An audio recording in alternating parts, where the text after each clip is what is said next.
el tercer mandato, si se pone, tal como fue la juramentación el 10 de enero de Nicolás Maduro, con mucho cuestionamiento tanto interno como externo. En medio de toda esa situación política, pues, ¿cómo ves este tema para Venezuela? Yo creo que está claro que nosotros no hemos salido todavía de lo que yo denomino, creo que la vez anterior que conversamos ya tocamos el tema, la palabra incertidumbre para describir lo que está pasando en nuestro país. La incertidumbre, sobre todo en esta última etapa, cuando más intensidad ha tenido, es en la etapa que nace el 28 de julio.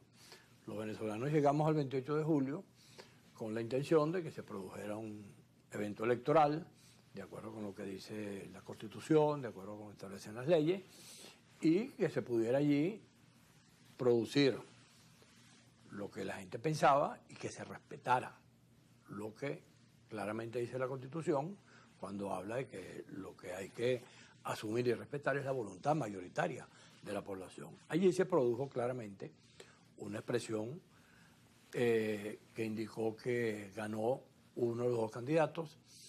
Eso no fue resuelto de manera formal y legal, de acuerdo con lo que se indica, porque claramente el organismo electoral, cuando el presidente del CNE asumió la responsabilidad de decir que había ganado Nicolás Maduro, lo dijo de una manera tal que después el resto de los pasos no fueron cumplidos. Tenía que haber cumplido con una auditoría que tenía que haber hecho el lunes, otra el martes, otra el miércoles, tenía que haber publicado las actas. A estas alturas del partido, no solamente en Venezuela, sino en términos internacionales, lo que se le está pidiendo al organismo electoral es que publique las actas. Entiendo que la página estuvo cerrada hasta hace 2 días. Hace apenas 2 días volvió a abrir la página del CNE, porque desde el día 28 la página no volvió a abrir más nunca. Sí, luego de las denuncias de hackeo desde Macedonia del Norte. Exactamente. Entonces, ¿qué ocurrió? Se produce esa situación que legalmente no cumple con lo estipulado. Eso incluso se lo indican 2 sentencias que están a favor de lo que decidió el CNE sobre quién ganó las elecciones, que fue la sala electoral y la sala constitucional. Ambas ratificaron eso, pero ambas le dijeron al CNE que tenía la obligación de publicar. Eso no se cumplió. Entonces, por supuesto, esa duda está aquí en el medio de todo el proceso y esa duda marcó todo lo que ocurrió después del 28 hasta la fecha del 9 y del 10.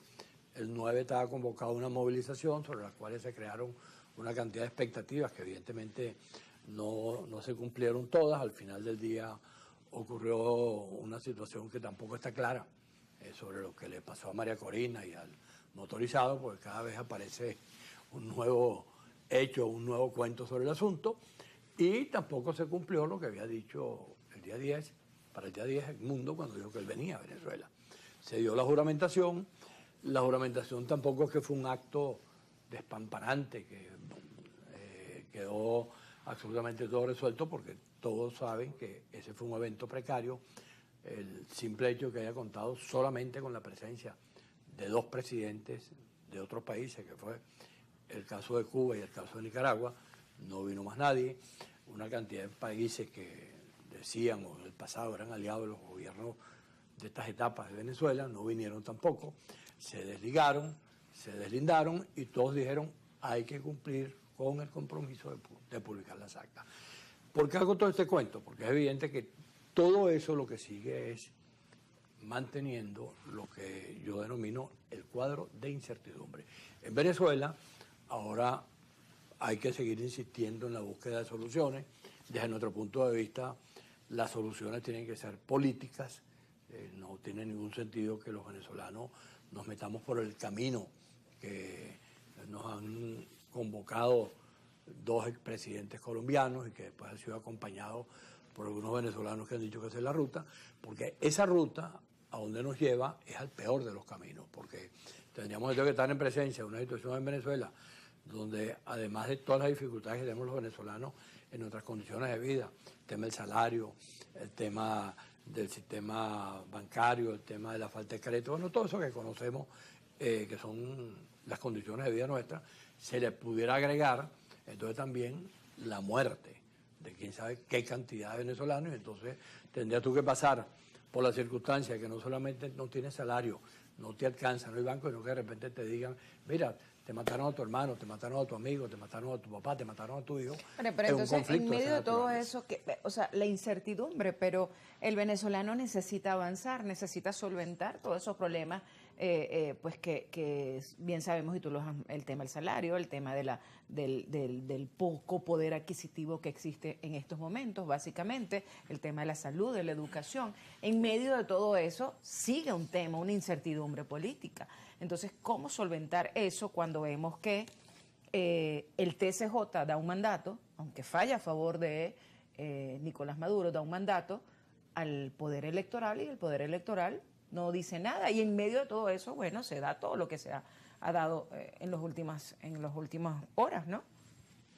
Hay que insistir en algo que lo hemos conversado en distintos momentos. Los seres humanos han inventado mecanismos para resolver sus problemas, ¿no? Uno de los mecanismos que existen en todo el planeta se llama la política.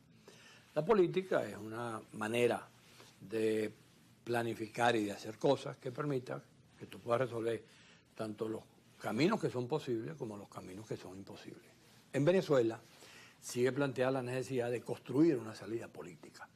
Esa salida política no es que la tenemos clara, no es que yo te puedo decir, mira, lo que vamos a hacer es tal y tal y tal y tal cosa. Esa nunca debe abandonarse. No se debe abandonar nunca, y por eso hay que insistir en la salida política, porque para nosotros es mucho menos costoso perseverar en esa salida que ponernos a inventar cosas que hay que rechazar. Nosotros en el pasado, por ejemplo, las sanciones las hemos rechazado, porque las sanciones lo que han servido en Venezuela y en cualquier otra parte del mundo es para que quienes gobiernan justifiquen su mal gobierno con la supuesta sanción. Pero hay que ver ese tema. Vamos a hacer una pausa y al regreso seguimos conversando. Estamos conversando esta noche con Felipe Mujica. Estamos iniciando 2025, pues la segunda semana de este año, y por supuesto el tema político sigue allí, pues siendo objeto de preocupación de todos los venezolanos, y no solo los venezolanos, sino también de toda la comunidad internacional. A la pausa y ya regresamos.